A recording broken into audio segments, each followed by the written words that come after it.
Hello and welcome everybody to another edition of Mexico News Network's Breaking News Business, here at the El Dorado Spa Resort in Mexico's Riviera Maya. I'm your host, Elliot Bullman.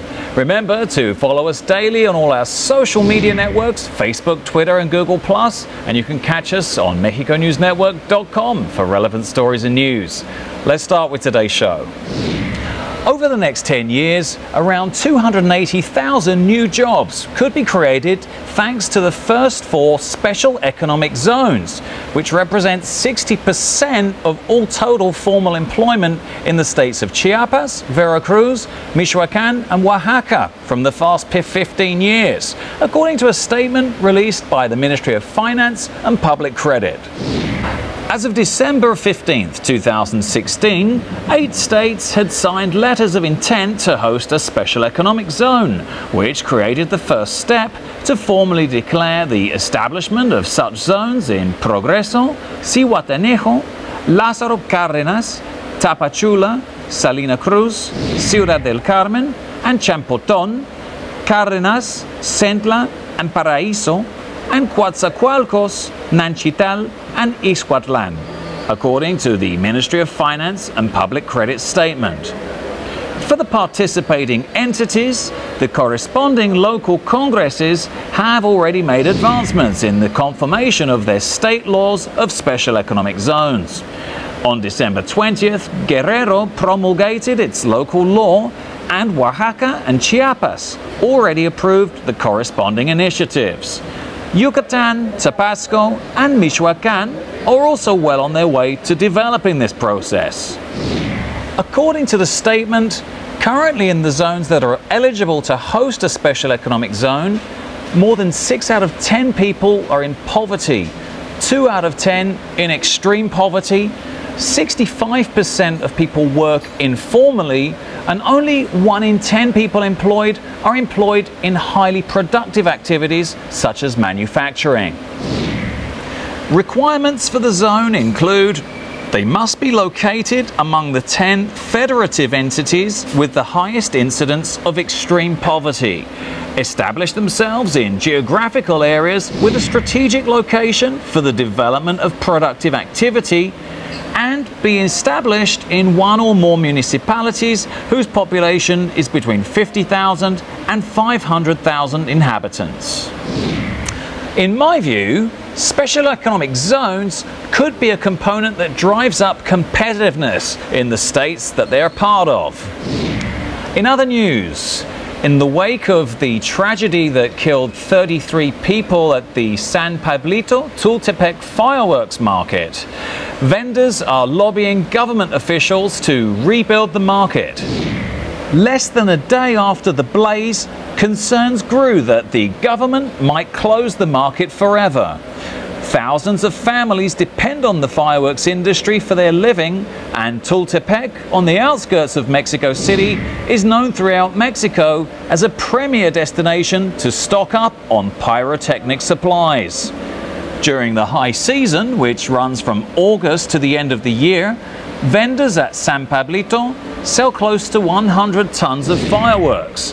During those 5 months, they can earn up to 150,000 pesos, or nearly $8,000, the equivalent of a full year's salary for a college-educated employee, and more than 17 times the minimum wage.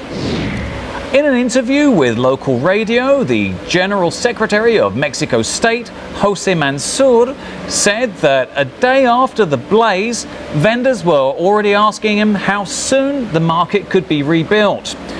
30,000 of the town's 150,000 population make their living out of selling fireworks. They said that this is an activity which is more than 200 years old, and they've asked for the help of the federal and state government to rebuild the market very soon, said Mr. Mansur in the interview. In my view, on the one hand, there's great consternation about the livelihoods of people, and on the other, hope that the federal and state government will now act to rebuild the market in Tultepec, which of course, yes, is a dangerous activity, but so many lives depend on that. 30 million tickets sold and 1.2 billion pesos in box office receipts are the preliminary figures being reported for the revenues taken by the Mexican cinema industry in 2016. A year of recovery, which parallels the record receipts received in 2013.